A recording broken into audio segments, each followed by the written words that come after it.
When you haven't got the high level of leadership quality, you do get pockets of high performance teaching in schools. What you don't get is generalised high performance teaching in the school. And so I guess my preconception about the power of teaching which came through there had to be rethought in the context of what we had to find. Actually, Graham, I'll play Graham in a bit here because Graham presented on our findings to the International Congress on School Effectiveness and Improvement earlier this year in Vancouver with a particular focus on leadership, and you might want to play out some of what was discussed. I think you have to use that because I'm the one who's mic'd. Thanks, Vic. What was interesting there is that because it's a conference which focuses a lot on leadership as well as school improvement, there were some pretty big players there. Ken Leithwood, who many of you would know of, Vivienne Robinson, Alma Harris, Michael Fullen wasn't there in person, but he's writing. So we had some pretty key people, and there was a very interesting discussion about Hattie's work, which Vic's referred to, and all the case studies which people knew about, including ours, which we presented, which show how important leadership is, not just at the top, but spread throughout the school. I want to come back to that. And Leithwood says quite clearly, which is now also John Hattie's line, that leadership is in fact an accelerating factor or a multiplier factor. That is, and not just the leadership of the principal, but the leadership which goes down the school, across the school, and is what I would refer to as broad, deep, consistent and relentless. And that's what we found in these schools. That is, the first thing that these principals did was to establish around themselves, that is, I'm talking about the 8 schools we looked at, a group of people who had the same objective as they did to change the culture of the school. They realised that they couldn't do it on their own. No one can do it on their own.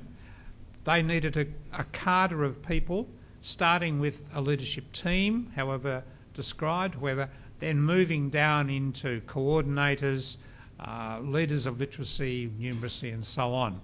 So that what was a feature of these schools wasn't just the leadership at the top, which was outstanding, excellent, often modest, unassuming, and not necessarily all that apparent, but clearly there, the direction was there, and under them, people who had the same vision, the same view, pushing in the same direction, wanted the same things. And then they collectively influenced the rest of the staff and influenced teaching. So that leadership was a key starting point in terms of where the leader started. In fact, each of these, I would say, Vic, they started not by developing teachers, but by developing leaders who would then develop teachers. And if you think of the 2 key responsibilities or functions of leadership, we often say leaders influence others.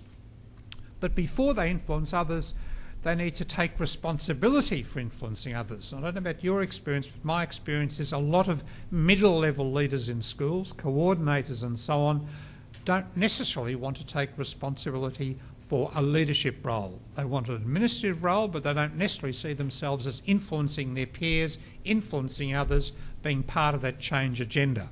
And in these schools, those middle-level leaders as well as the top leaders saw themselves as influencing others and taking responsibility for changing the culture and improving it over time. And all the work in Vancouver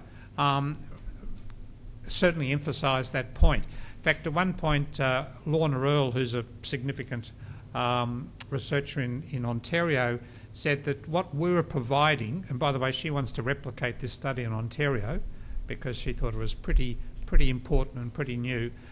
She said what we were providing was a theory of action. I'd call it a narrative of action. That is an outline of what you can actually do as leaders in these schools, but starting with leadership.